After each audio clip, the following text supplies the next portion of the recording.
ladies and gentlemen. Welcome to another thrilling episode of The Fellas, the ultimate Formula One podcast for the fans, where we dive deep into the fast-paced world of Formula One. And of course, joining us on the regular lineup, we've got Ray, Ralph, and I'm your host, Simon. Before we get started, a quick reminder to all of our viewers, if you haven't subscribed yet, hit the subscribe button, and then don't forget to ring the notification bell. Now, without further ado, let's get started. Gentlemen, how are you guys doing today? Good. I'm good. What do you guys think about the race this weekend? Interesting.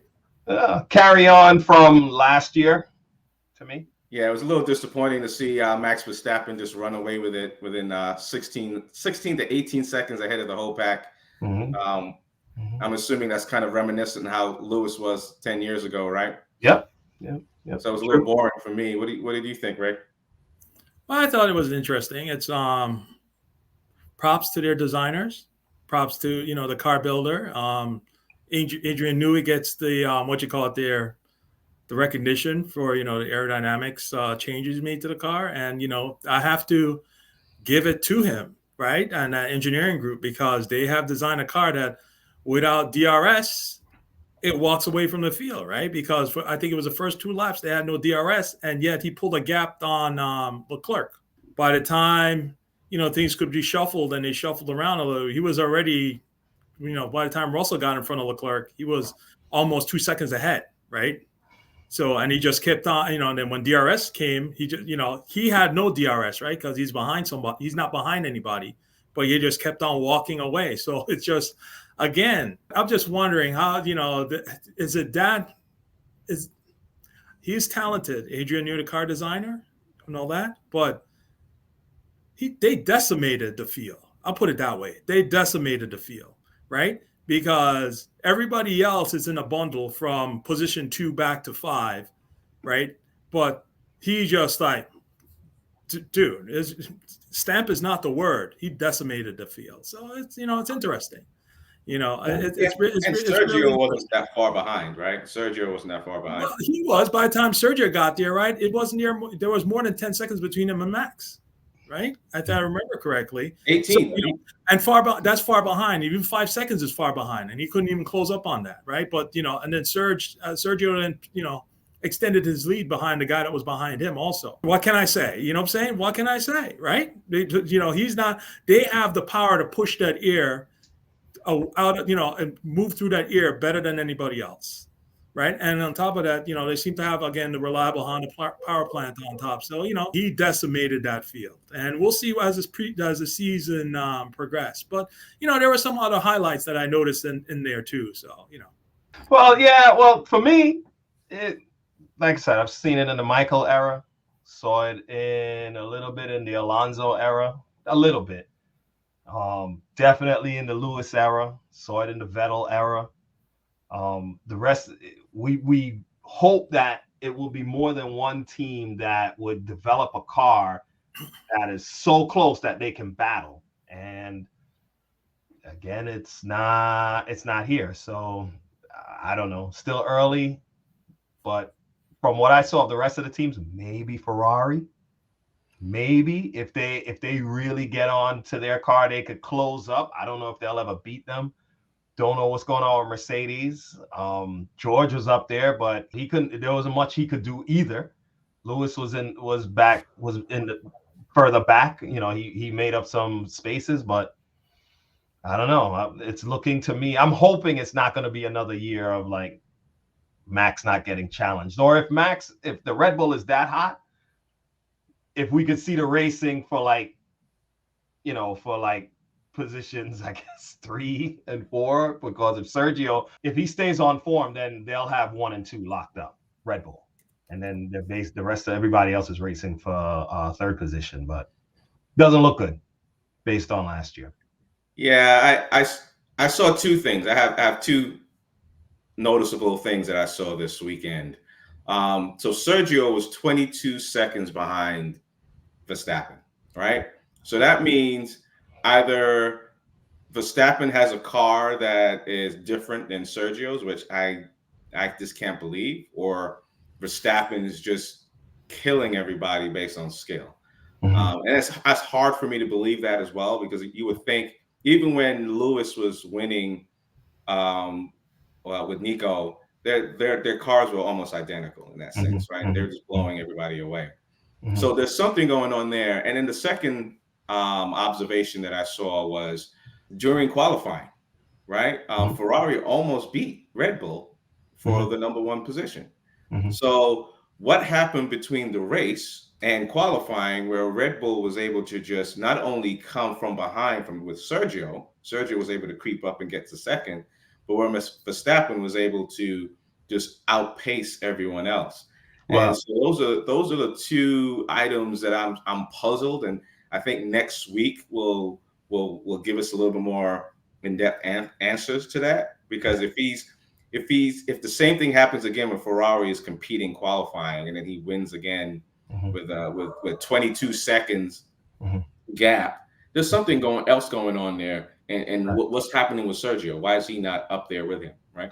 Yeah. Well, with Sergio, I'm not too sure, but I know when you're saying like Ferrari, how they were. Alonso made comment of that when he qualified. He qualified pretty good with his car, but he said, let's see how we do with the race pace, because who knows? The car might be really good on a qualifying scenario where the tires are fresh, it works well, but then how does the car work with those tires as the tires come in?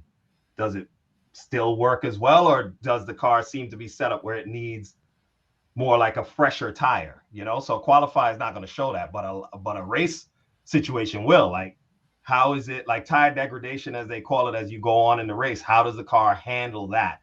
There's a fall off point for the tire, but if the car setup isn't right, it probably won't even capitalize on it. So we don't know. We don't know what it may have been in the Ferrari car during qualifying, why it wasn't there during the race, what's falling off.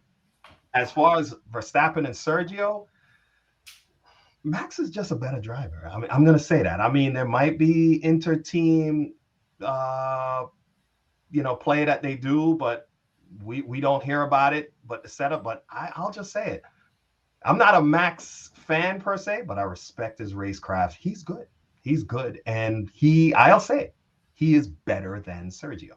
Like, I don't think Sergio is going to be a world champion or would be a world champion, because he's not consistent over the long run. We don't know what those little things are, but it seems like these world champion caliber drivers, they are very consistent, more so than not. Well, well, I would say you have to remember that race qualifying is different than race. Some of what you say do apply. It's a one lap where you have to put everything together in a certain amount of time. So it's, some people are better test takers than others, right? And it's truth. What comes down with race pace is how the car behaves with fuel on those tires until it gets to a point where the fuel goes away. So that's key to the car setup over race pace, right? That's race pace. So you might set up a car for race pace because you want to preserve those tires given the surface of the track and what you're doing, so that you can stay out there for longevity, right? And Lewis commented that he went in a different direction in his setup, right? Than George did. So that may have been impacting. He thought he went for a better setup for longevity as opposed to the qualifying. And, it didn't seem to prove to be the case. But I just wanted to recap on something there. I think a lot of these guys, in order for them to challenge Verstappen, they have to not allow him to make that gap where the DRS goes away, right? And because that's the only way they're going to get the speed they need. But I think they're still going to get decimated. I don't see a car right now that is that powerful that can run and then run without the DRS. I just wanted to throw that in there, right? Yeah. But what I took away from it, if I expand a little bit, is that Sikes has put Ferrari on notice. Yeah, okay? Well, you knew that was coming. No. I mean, he put them on notice, and they're going to have to step up with what their back end stuff is for him, because he's putting them on notice to let him know that, if you don't have your stuff together, I'm going to have to step in and make the decisions myself. And that's what I pulled away from this year, because from this race, the way he drove, he was on fire. right? And now it's in Ferrari's court again to see if they fixed all that back end issue to give him the car that he needs to push, because I don't know what happened to Leclerc, but he was not there. You know what I'm saying? It's Sikes is going out for, he's going for it all, right? And I understand that because this is last year with them, last season, so why not? He has really not much to, just his reputation to lose, so he's going to go for it all. And I've watched some of the communications there, and again, Ferrari doesn't seem to have their act together to how to manage the car and manage what the drivers need. And again, if they don't come to grips with that soon, it's going to be their downfall again, right? So that was my big takeaway. But I was impressed with Sikes' run, and yes, I don't have Max is a good driver, but as far as but he has nobody to challenge him as far as tactics, right? So I don't know what the tactics are, because again, he's a guy in the past that you come beside him, he'll crash into you. Well, some people, he'll crash into some people, right? Because he wants the whole road for himself, even if he is to get it or not. So, but and I'm not taking away. He can run some out there because the car is that powerful. But looking back in the field again, I think Carlos Sainz is going to be on fire this year. He's either the car's going to break, but he's going for the gusto. And it was interesting to see how he's driving and recapping that Ferrari needs to get their act together in their back office. They need to understand what the drivers are going through, how to give them what they need so that they can, produce what they have. They have a car that's, I think, is closer to Red Bull, right? Right. Because I don't see a car out there that's going to compete with Red Bull. I don't see that. Not yet. Not yet. Right. And I don't see it happening this season, because remember, they had a whole last season when Red Bull introduced it, right? And now this season, they're back again. And you look at the cars that showed up on track and the guy just walked them. Yeah. Right. So you don't have a car that's there. If, I would be even saying, okay, if a car could stay on the engine when, I was like, okay, at least they kind of have a formula to make the car go as quick as their car. They just got to work out on reliability. None of the cars were there. None. Right. To the point where nobody was talking about Max anymore. Max could have went home and had lunch. Yeah. Right. Before and come back and win the race to show how far that car, ahead of everybody. I think he did. Yeah.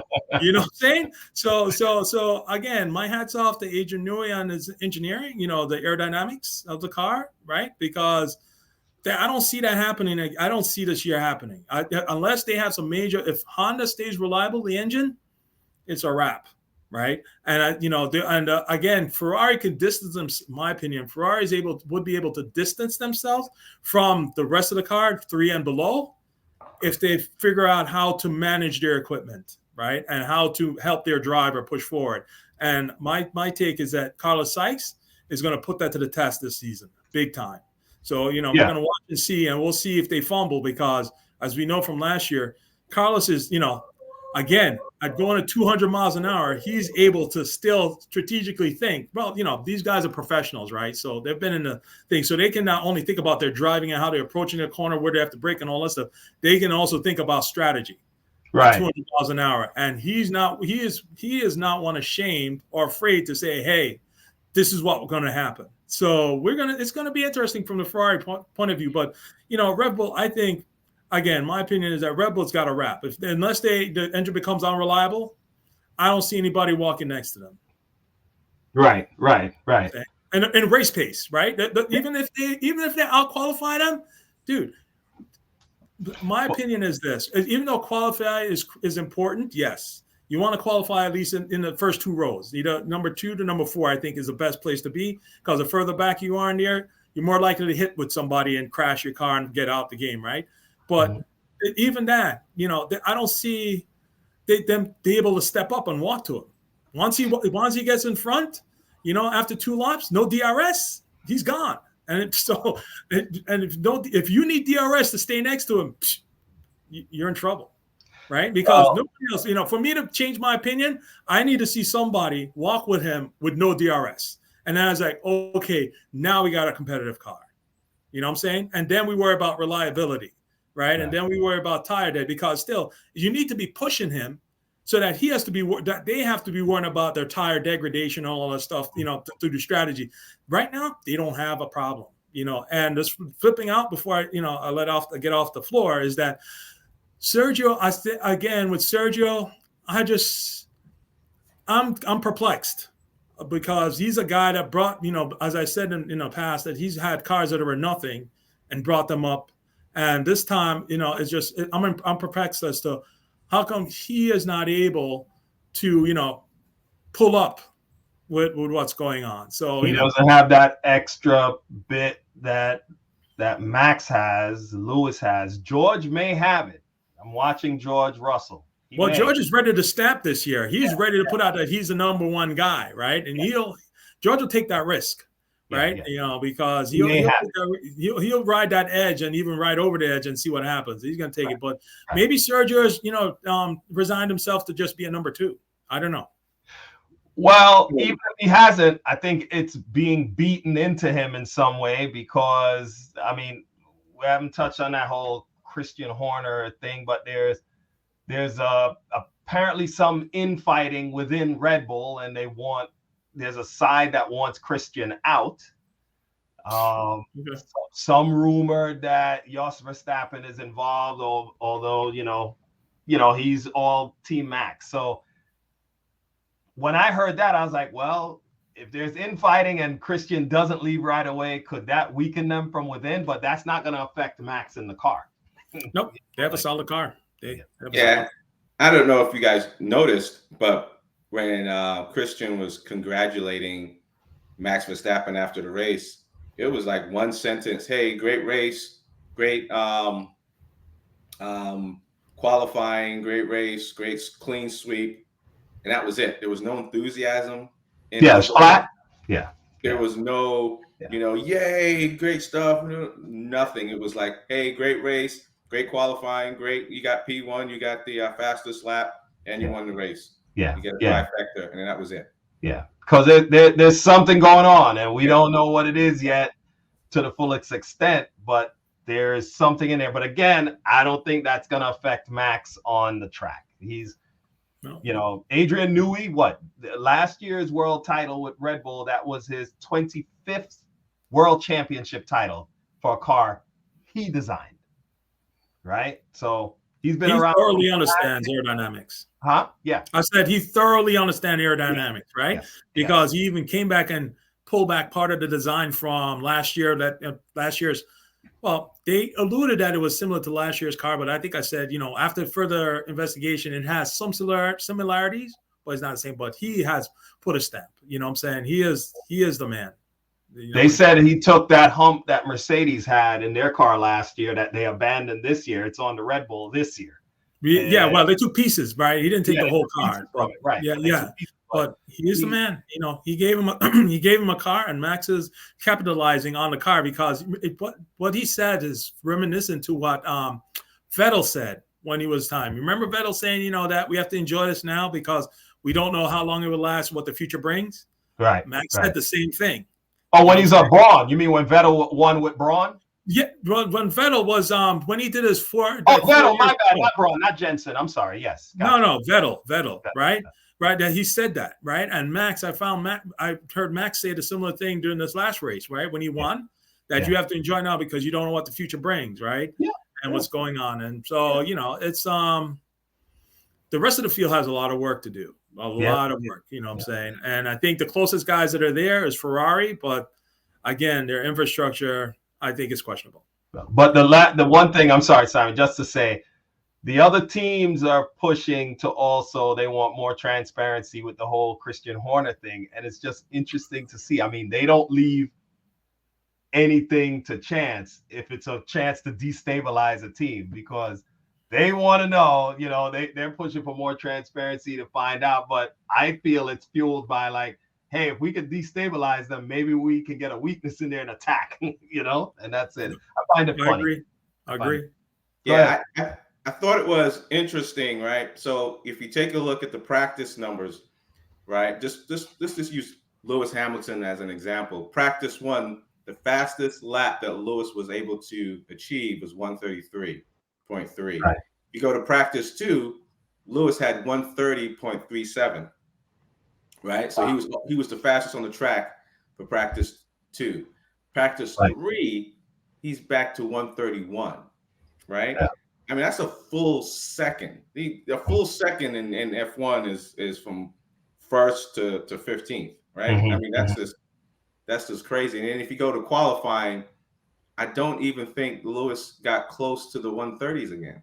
Yeah, but that's like what Ray was saying. He went a different direction because where's George? Let's see what. Right, George is up in third. Right, George up there at 129. So Lewis did get back to the 130, 130.4, but it wasn't everybody enough. else is 129. Yep. A full second, right? Yep.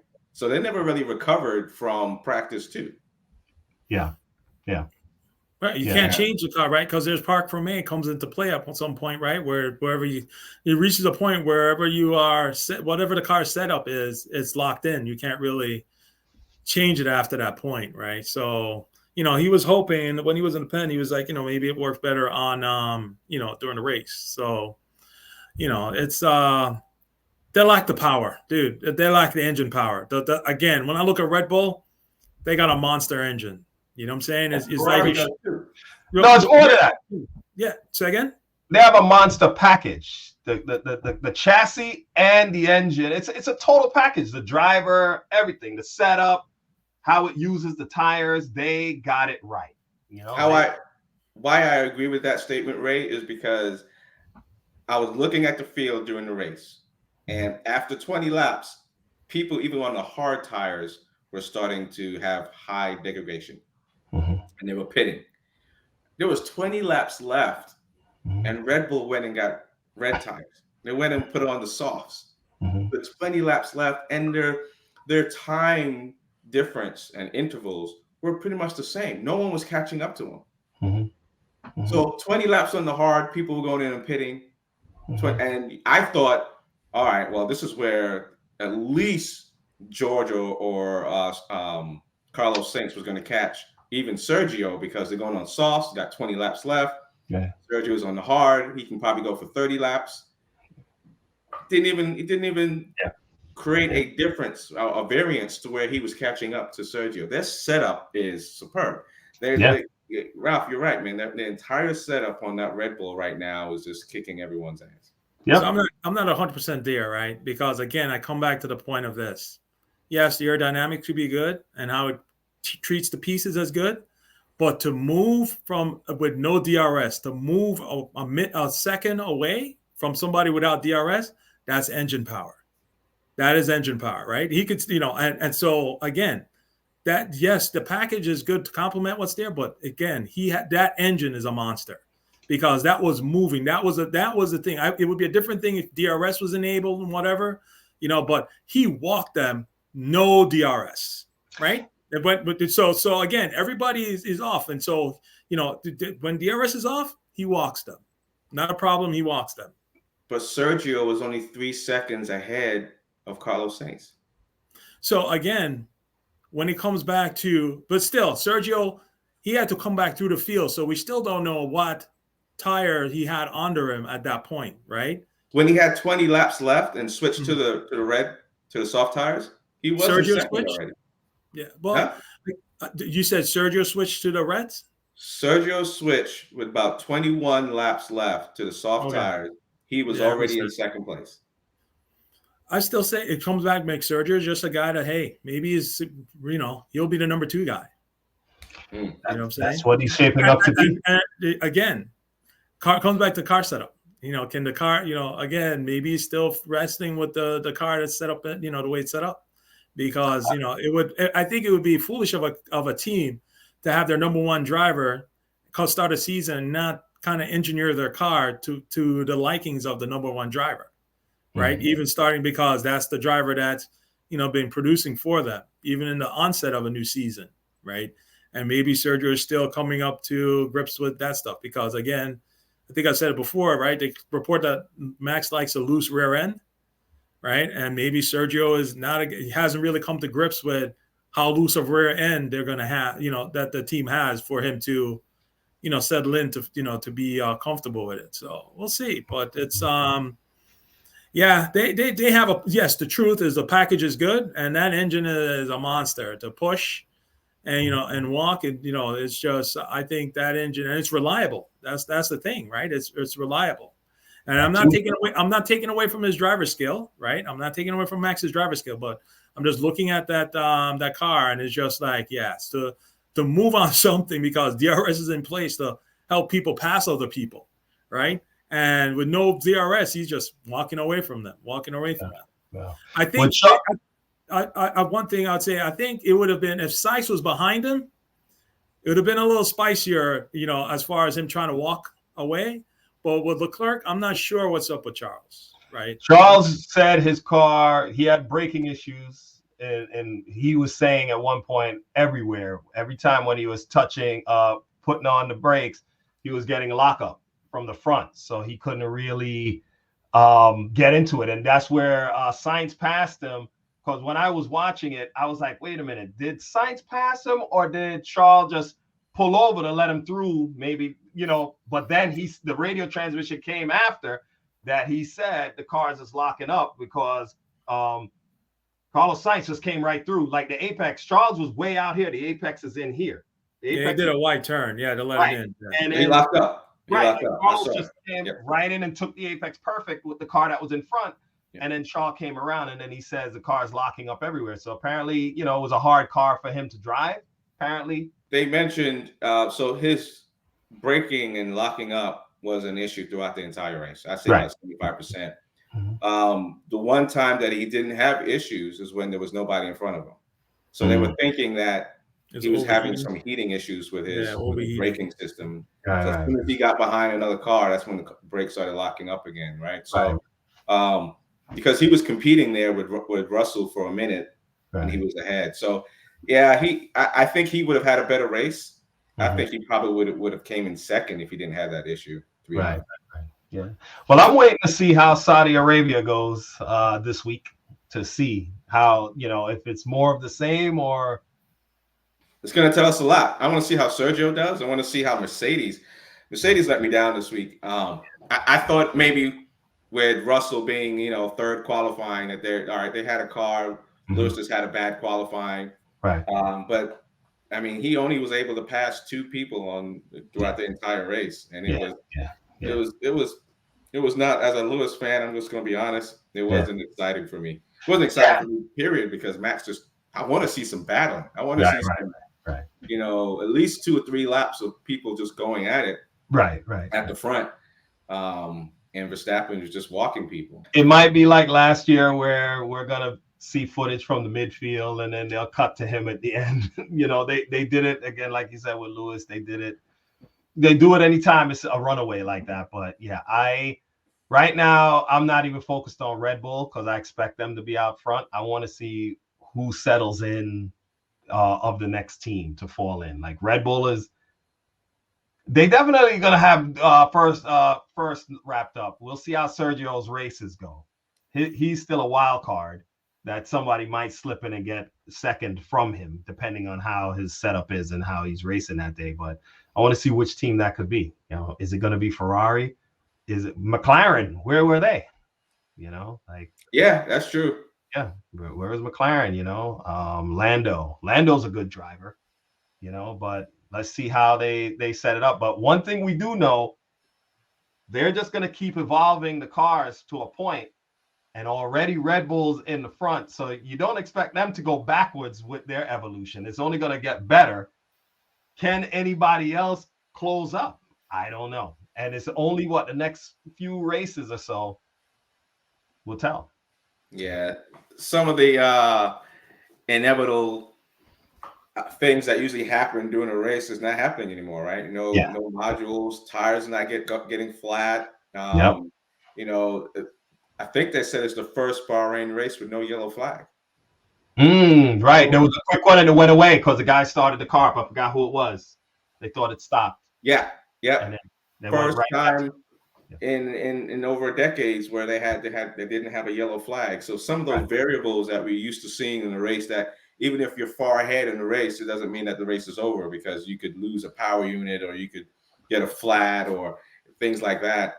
Right. It hasn't happened. Didn't really happen last year either. Yeah. So that's why I'm going to see how Saudi Arabia goes, and let's say the next 4 races. Yeah. See how those pan.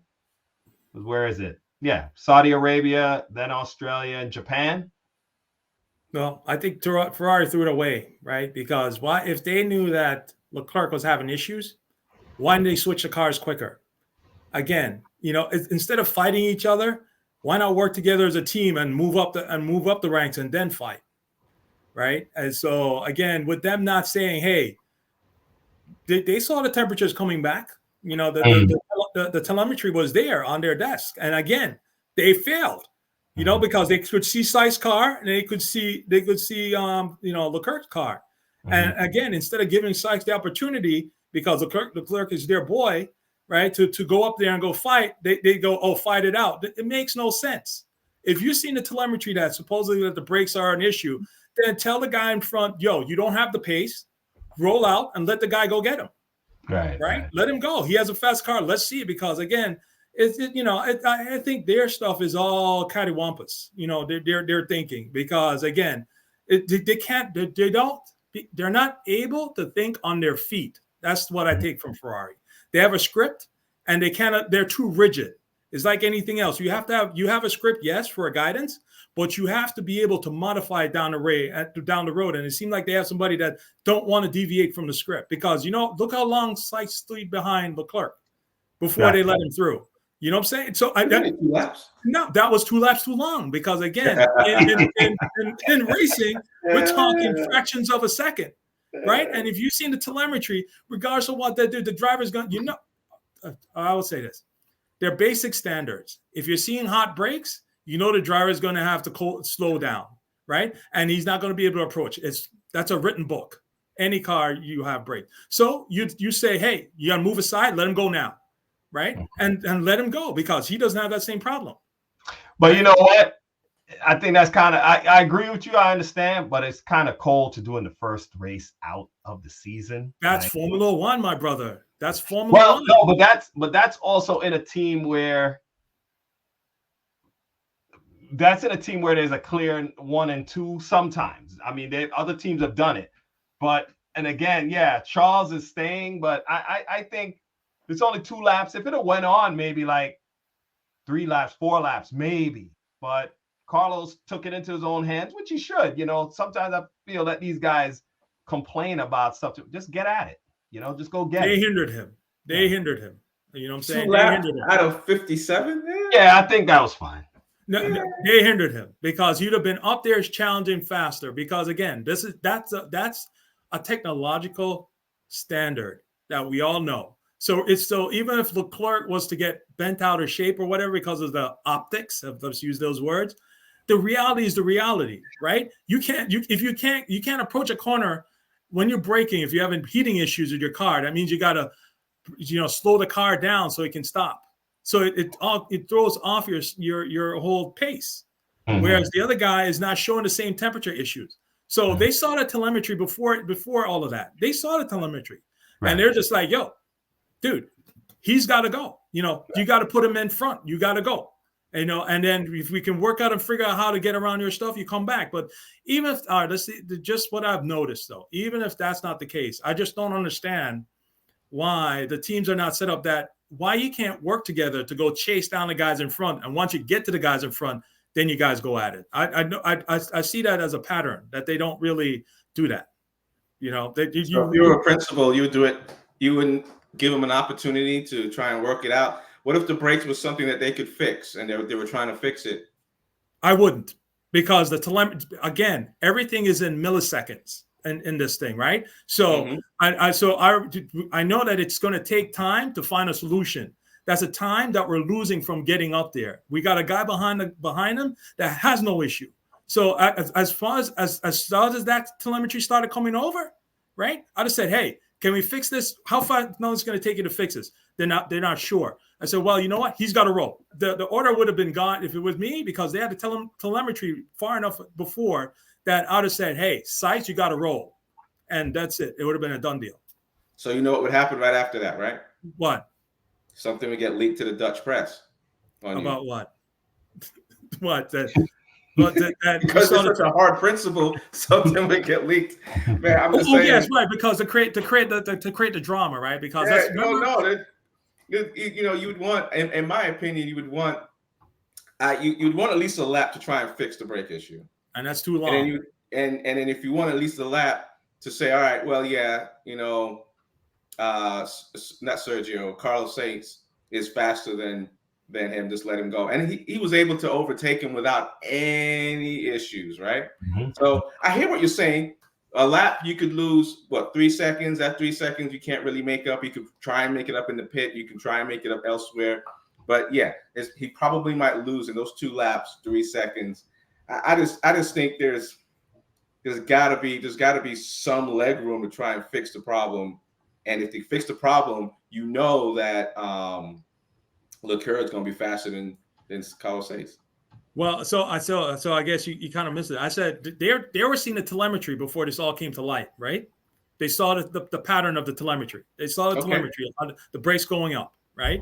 So once you see that telemetry and the brake and it's not subsiding, you need to make that call and make it down while they work it. When he's in the next thing, you try to work it out. If he figures it out, then he can make the run back. But again, to hold up Carlos, because again, the time between is milliseconds. So you don't have time to slow up the guy. If he's got to let him go because he's wearing tires and he's losing time, right? And so why be behind this guy that you know that's not going to, he's having issues. No, you got to move over. Well, again, if it were me, it would have been the call that went out because the telemetry would have been coming over already. And you see the pattern and we can't check it. It's just like, yo, you need to roll. And when he gets to you, you need to let him through and not obstruct him, right? And that's it because, boom, it's a done deal because he would have then been able to get closer, quicker to DRS range to challenge further, right? That's my take on it. I'll just say this. It could be like what Simon said. It could have been, we don't know, but Charles could have been trying to adjust the brake bias. Could have just been a problem in the he's doing those things in the car, right? So he's trying to work that out. So for the team, and if it's 2 laps, I think it's fair to see if the driver can work that problem out instead of going, which would be demoralizing to them to say, hey, move over and let him through. Now, if after you give him that, he has that opportunity, he can't work it out. But we don't know that. We don't hear all of that, that communication. But I know they can adjust the brake bias. If it's something else that couldn't be fixed, then it's like, all right, listen, you got to move over and let him through. But that wouldn't necessarily come in 2 laps. So that's why I give it to Carlos, that he was just like, yeah, I'm going for it. He said it. I have more pace than the 2 of them. We didn't hear if there was a response. And then he was just like, yo, I'm going to attack. And I'm going to go and get it. So listen, okay, I hear what you're saying. I think it would be more demoralizing to a driver if there was no issue with their car and the other guy, and you told them to move over. But it was established that there was an issue with the car. It was not the driver's fault. It's a hardware issue, right? And so he's going to need time to do it. You need to make your guy that's there move up, right? Because who knows? He could have made Sergio's life harder if they'd have let him through. Right. And so it's you giving yourself the edge to get higher up so you can get the points for your team, team. Right. But I would say, let me just reiterate. If the car was fine and you said, let Sikes through, then that I take as a demoralizing move. Right. But if I'm having hardware issue, why am I going to be offended? It's not my fault. I didn't break, I didn't set the car up or anything. It's, we're trying to work it out. So again, you're going to let your guy go through. That's just my point of view that they failed on that again, because they could have, maybe he could have been closer to Sergio, you know what I'm saying? Because Sergio is, seems to be the low hanging fruit at Red Bull. Right. So, he could go after Sergio and, see what's up. But again, I think Ferrari needs to be able to move faster when their script doesn't work, to come up with alternatives. You know what I'm saying? That's true. Yeah, I don't disagree with that. Looking at the pace, they probably thought, like you said, the telemetry was there, probably thought after 2 laps or so, or 3 laps, that they were not going to lose more than maybe a half a second or a second, and said, hey, let's try to figure it out. And then we all know that they can adjust the brake bias a little bit, but Charles had the pace. I mean, he had the pace. Other than that right brake going, throughout. He had the pace, but yeah, I hear what you're saying. You got to make those calls pretty quickly, especially when there's money and races online. But Carlos doesn't really have a home right now, so they're probably not going to be as quick as if he had just got a new contract, right? And so, and I agree with that, and that's going to be their downfall. I agree. That's going to be their downfall because again, constructors' points are important, right? Because that's how they get their money at the end of the year. And yes, Carlos is not your guy, but again, you have to evaluate the situation. It is no knock on Charles to let Carlos through on a hardware issue. There is no knock on Charles, right? Because you got to go, you got to do it. And I think even if you had a certain track and Charles is not performing on that track, then that's a Charles issue at that point, right? Because for whatever reason the track is not coming to him.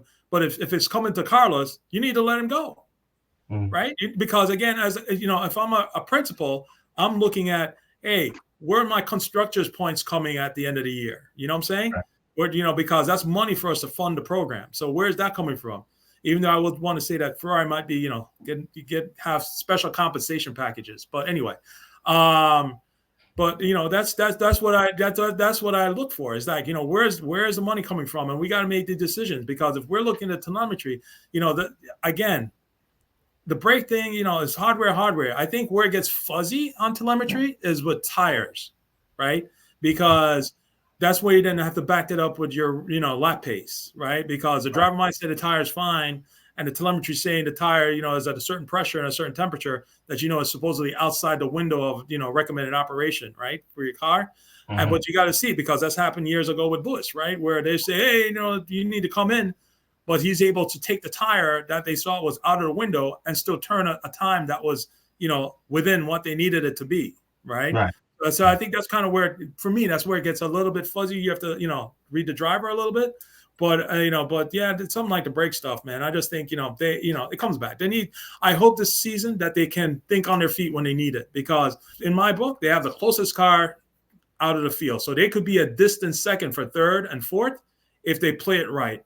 I don't know about them going after, Max, but, but they might be able to, chop at Sergio, because driving a car, you know what I'm saying? Yeah, you take Max. Yeah, I agree. You take Max out of the equation, it's a toss up for who's going to win the race. Yeah, right. Yeah, right. Who comes in second, right? The top 6 cars are outside of Max. It's Lando, Piastri, and then you got Charles Leclerc, Carlos Sainz, and Lewis and Russell. George. Yep. Yeah. That's it. Yep.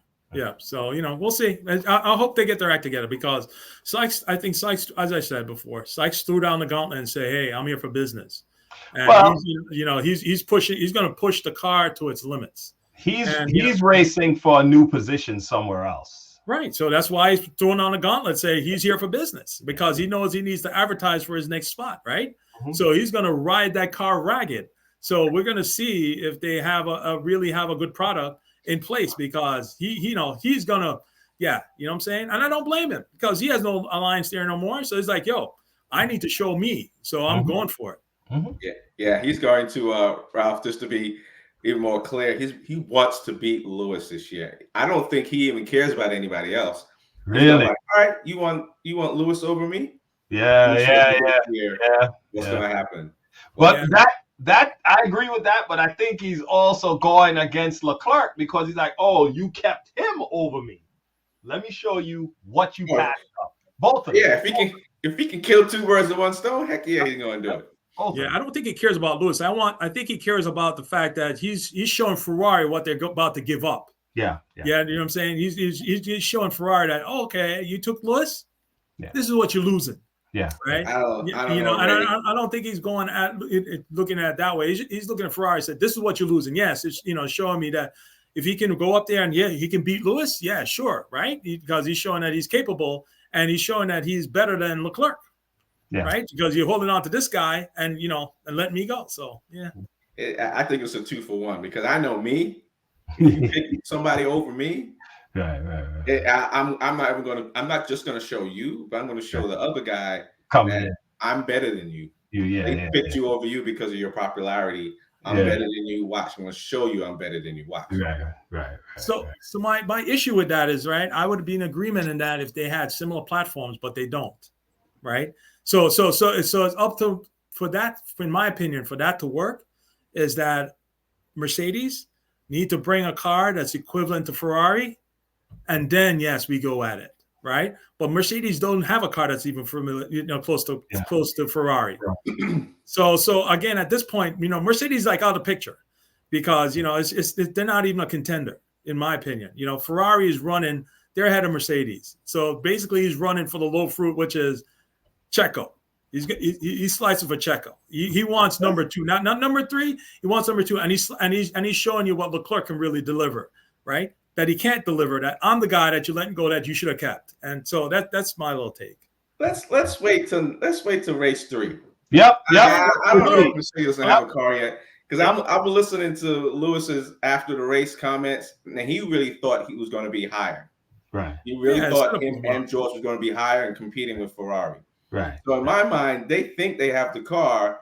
They just got to figure it out, the last little bit of tweaks to make sure that they still have the car. Right now, they don't even think that they can compete with Red Bull. Right. They think they can compete with the rest of the lineup. Right. Well, Red Bull's on a whole other planet. Yeah. Right. We'll see what race 3 brings. Yeah, that's true. But right now, Sikes is he's my man. I'm watching this year, because he's going to set Ferrari on fire. He's going to either blow them up or they're going to grow. That's the way I see it. So that's it. It's just like, because he's on fire this year. He's out. He has something to prove, big time. And he's throwing it down. So we'll see what package they bring and how they can handle their decisions. Well, race 1 in Bahrain was a good race. Good conversation, guys. I think this week will tell us a lot. I think just on how the setups are and how they're going to compete. We all know Red Bull is probably going to win again, but we'll see how qualifying and practice goes. But I'm very curious, just like you guys are, how Ferrari, how McLaren, Mercedes all compete. Because with right now, Aston Martin is out of the loop. Now, that's a team that you can easily say is not competing this year. Results. But we'll see how it goes. So Saudi Arabia next, and let's see how that is. Well, gentlemen, thank you for joining the podcast. It was great having a conversation with you. Ray, we're going to see how your predictions hold up. I think I think I'm right, Simon says. Anyway, look forward to talking to you guys next week. All right. See you next week, guys.